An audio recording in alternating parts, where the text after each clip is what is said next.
Thank you, Nora. Good morning, everyone. My name is Donna Thomas. I'm Director with the Office of Student Financial Assistance with the Maryland Higher Education Commission.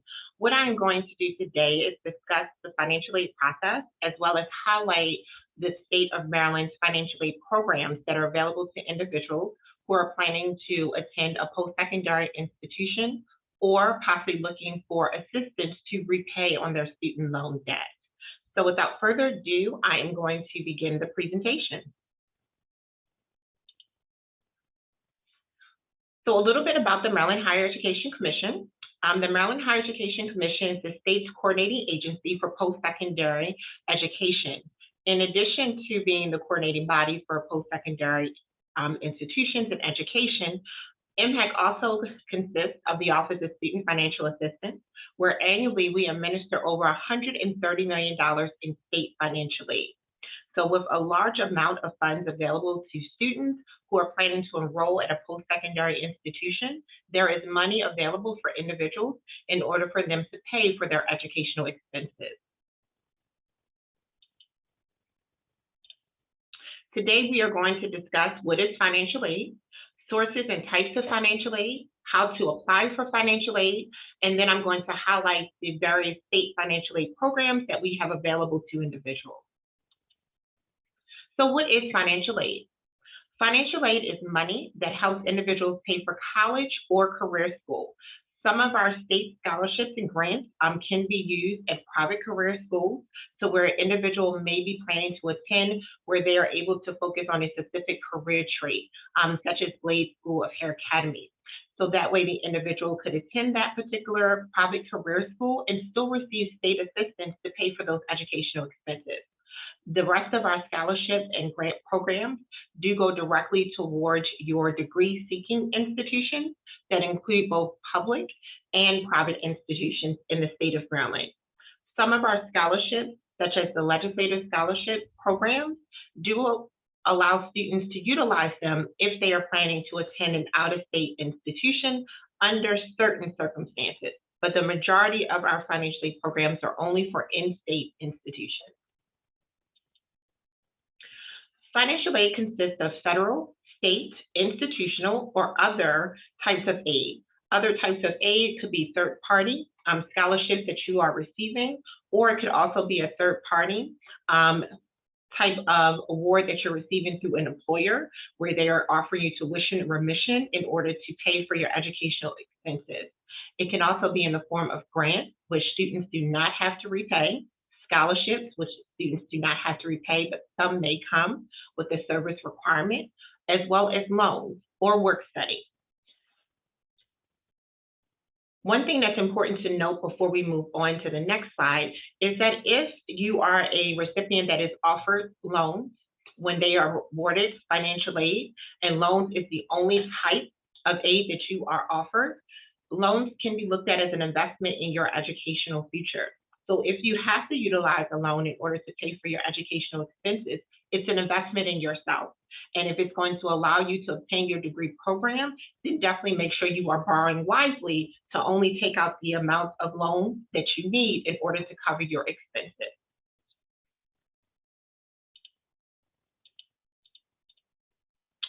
Free application for federal student aid. Every student should be definitely familiar with the Fafsa. The Fafsa is the gateway document for any student to complete in order for them to be considered for both state, institutional, and federal financial aid. The Fafsa is a form that the state and federal government uses to determine a student's eligibility for financial aid. The Fafsa is also used to determine eligibility for some institutional aid awards. Institutional aid awards are awards that are offered directly through an institution. So if you are reaching out to an institution and you are asking about institutional scholarships, those scholarships may require you to complete a FAFSA. So it is in every student's interest and best interest for them to complete a FAFSA each year for consideration of state financial aid, or federal or institutional. The FAFSA is available each year beginning on October 1st.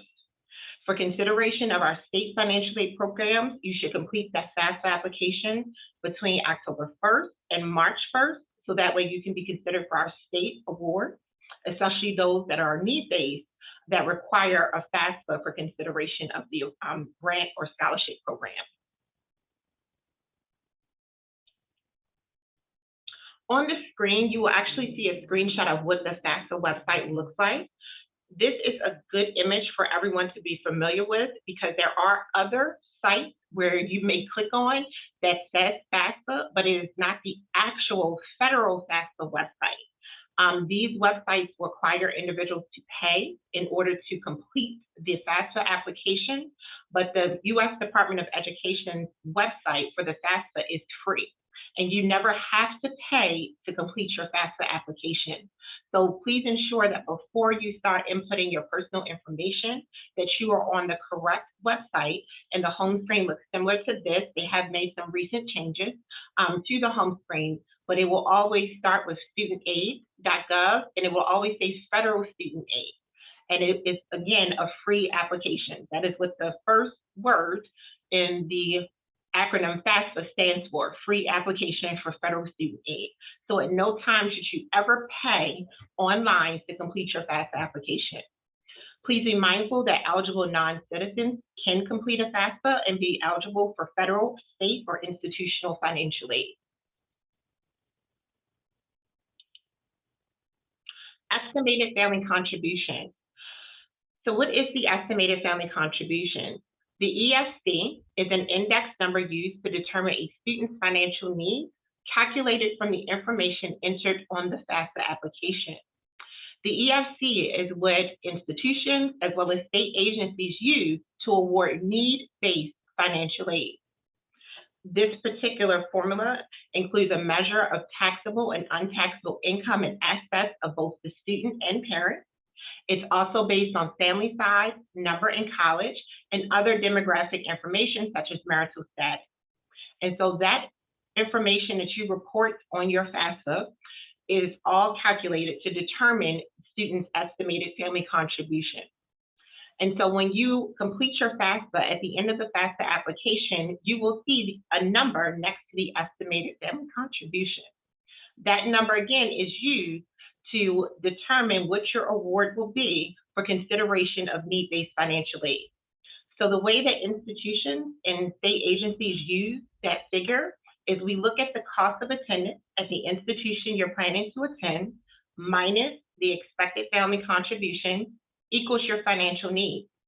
So an example of that would be if the cost of attendance is $15,000 for the year, and your expected family contribution based on your FAFSA application is $5,000, then your financial need is going to be $10,000. And it will then be the institution's or state's goal to award you up to the financial need. And then you also may still be eligible for need-based financial aid depending on the requirements of that particular need-based award. There are various online tools that individuals can click on in order to determine what their EFC is going to be using the Efc Calculator.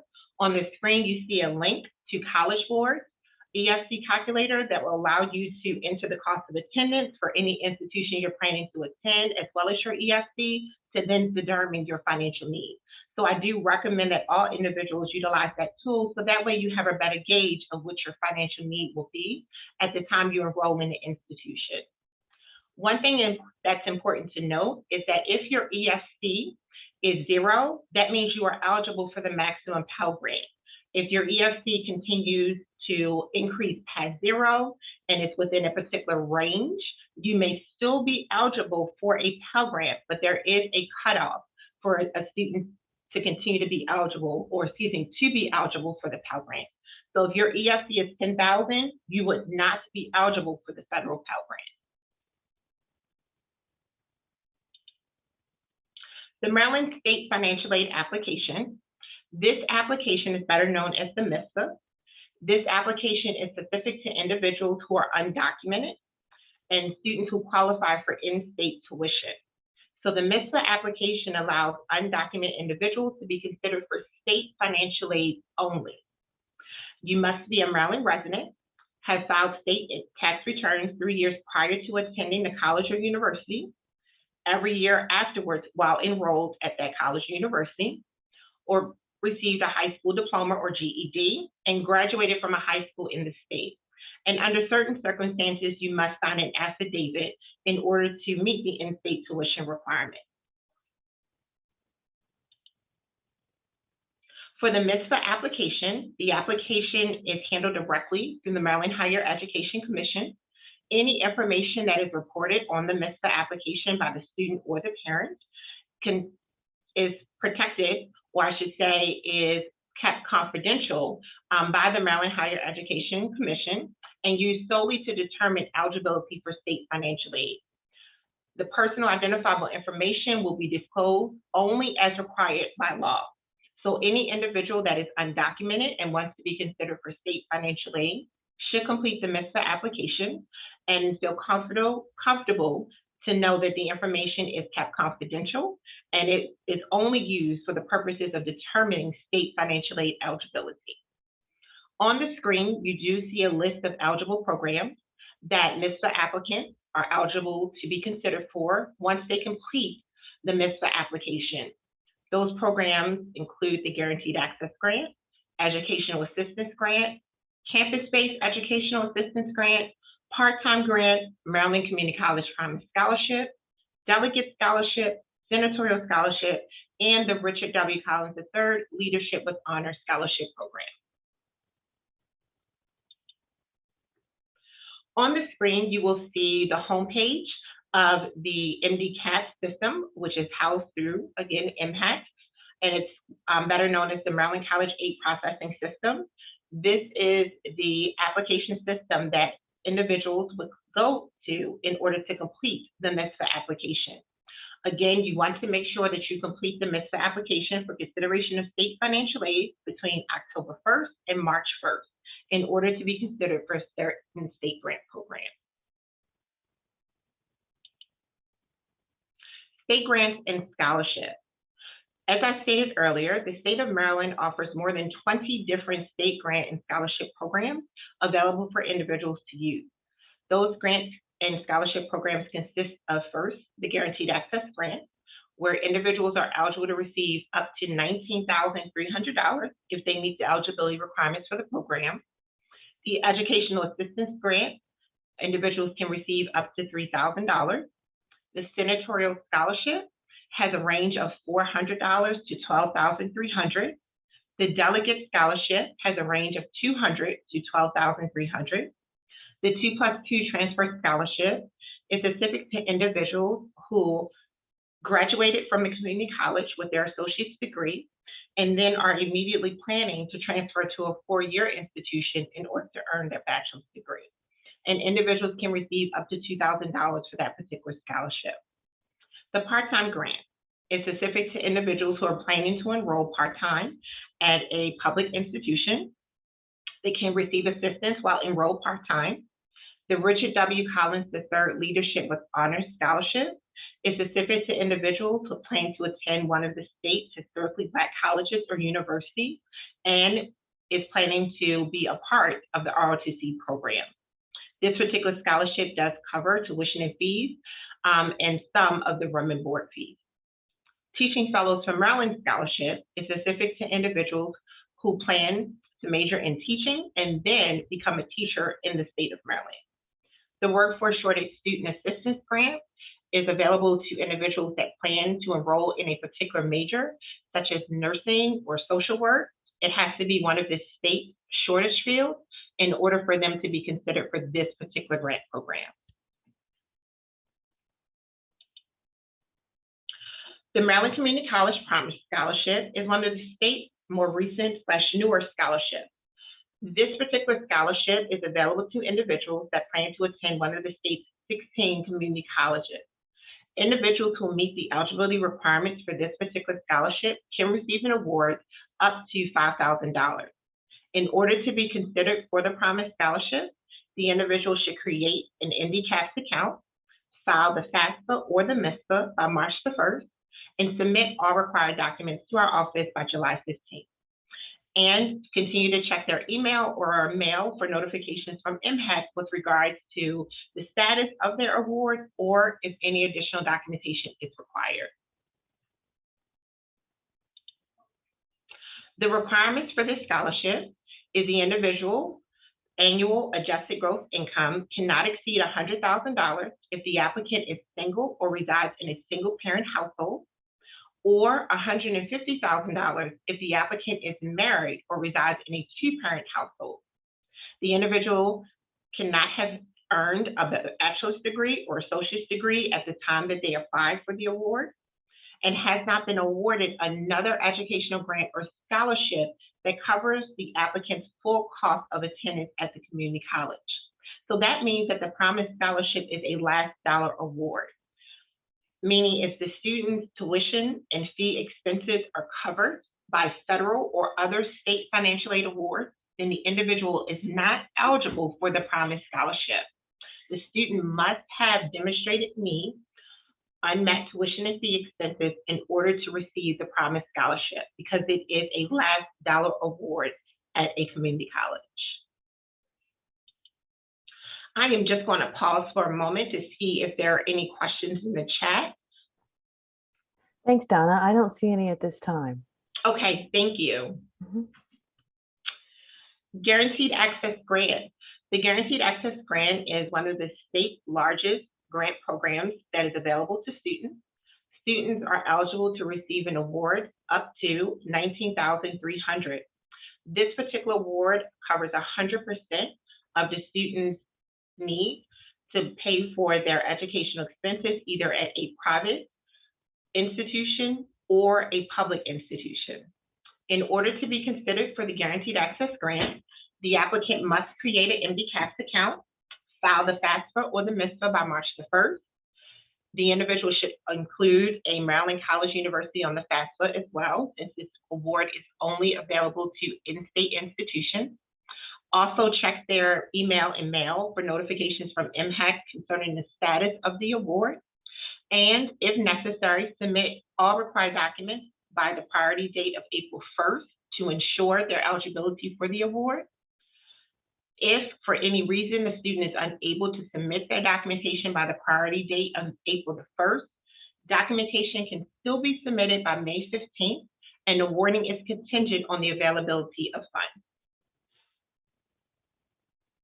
It's important to note that there is no supplemental application for the Guaranteed Access Grant Program.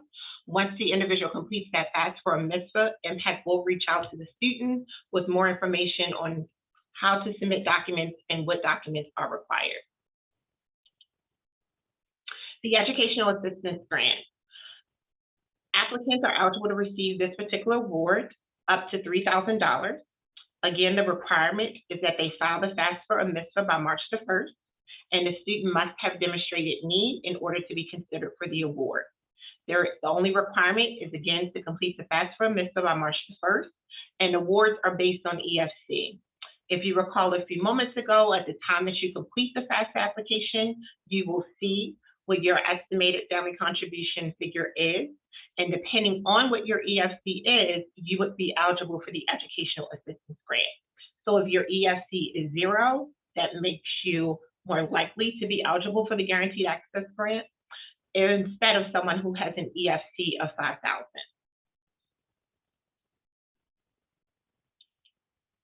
Campus-based Educational Assistance Grant. Applicants are eligible to receive this particular grant up to $3,000. In order to be considered, the student must file their FAFSA or MISFA by March the, must file their FAFSA or MISFA. But this scholarship is unique in that it is available to individuals who missed that March 1st deadline.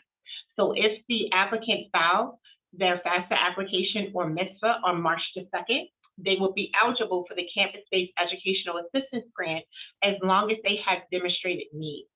This particular grant program is administered directly through the financial aid office at the college or university. So interested applicants should contact the financial aid office at the college or university for more information on the application process for the Campus-Based Educational Assistance Grant. And again, this is for any individual that missed the March 1st deadline and completed their FAFSA after March the 1st and has demonstrated need. Legislative scholarships. Maryland is unique in that it is the only state that offers legislative scholarships to students who are planning to enroll at a college or university. The Senatorial Scholarship is available to current high school seniors or individuals that plan to enroll full-time or part-time and are degree-seeking undergraduate and graduate students, as well as students attending a private career school. The minimum award amount a student can receive is $400. The maximum amount is $12,300. For the Delegate Scholarship, it is also available for high school seniors enrolled full-time or part-time, as well as degree-seeking undergraduate or graduate students, as well as students attending a private career school. The minimum award amount is $200 and the max is $12,300. In order for a student to be considered for the Senatorial Scholarship or Delegate Scholarship, the individual must contact their legislators directly for information on the application process. To find your local senator or delegate, you can visit mdelect.net, or you can visit the MHEC website and click on the Senatorial or Delegate page, and there is a link on both of those pages that will take you to a separate website that will allow you to find your local senator or delegate. Once you have identified who your senator or delegate is, you would then reach out to them directly for more information on how to apply for either the Senatorial or Delegate Scholarship. Tuition waivers. There are 3 types of tuition waivers that are offered to individuals planning to attend a public institution and meet these certain requirements. The first tuition waiver is for unaccompanied homeless youth. The second is the tuition waiver for foster care recipients. And the third is the tuition waiver for students with disabilities. If you are an individual that falls into either one of these particular categories, then you are eligible for the tuition waiver program, and more information is available on our website. And the tuition waivers are administered directly through the public institutions, 2-year or 4-year institutions, in order for the students to receive those waivers. Private scholarships. There are numerous private scholarships that students can take advantage of to also pay for educational expenses at a public institution or private career school. Individuals can do a Google search for information on private scholarships. They can also contact the institution for more information on private scholarships, or again, simply do a Google search and visit other websites such as FAFSA to identify private scholarships that you can apply for in order to pay your educational expenses.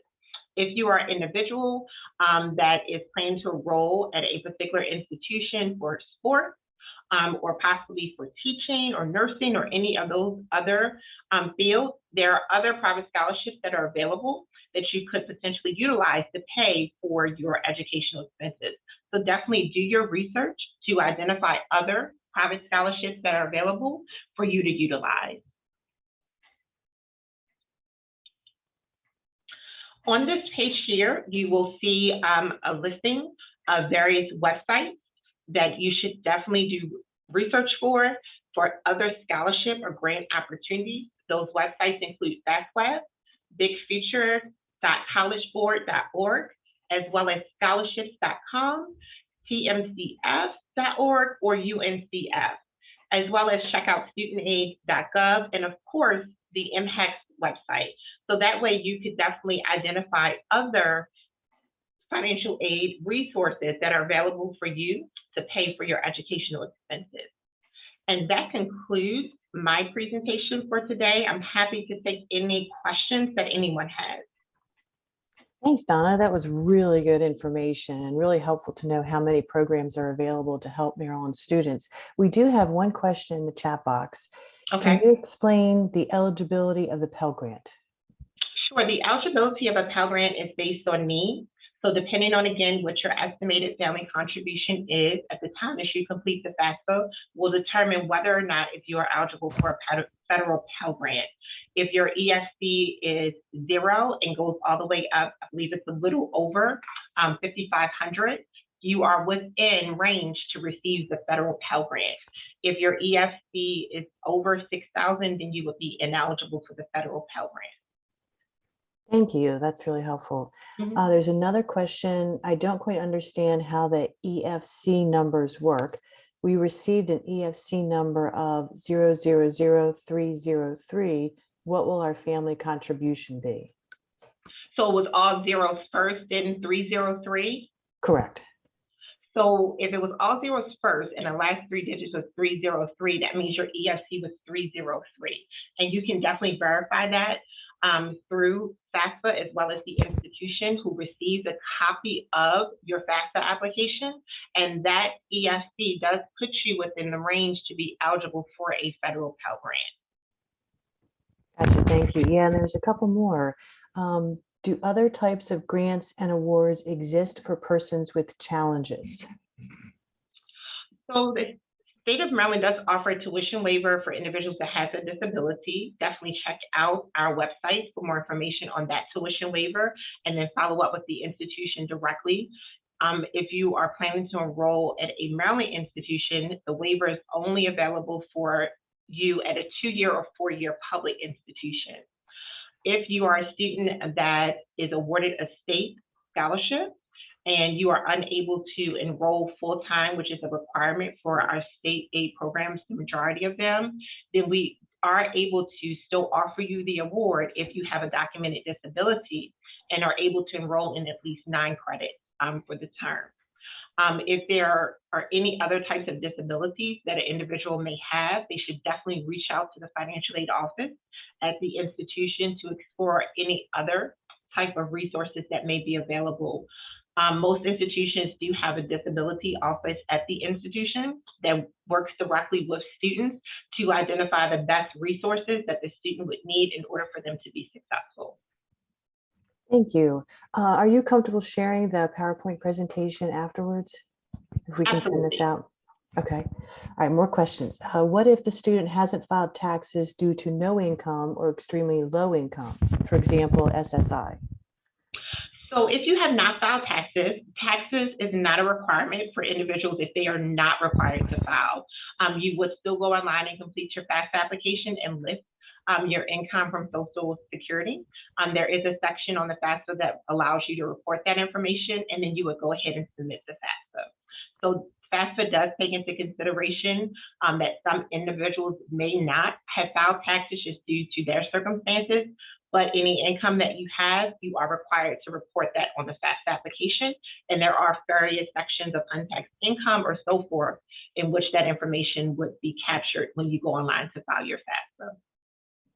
Thank you. Next one is, what if there isn't anyone to fill out the FAFSA because there isn't anyone willing or able to assist or be responsible? That's an excellent question.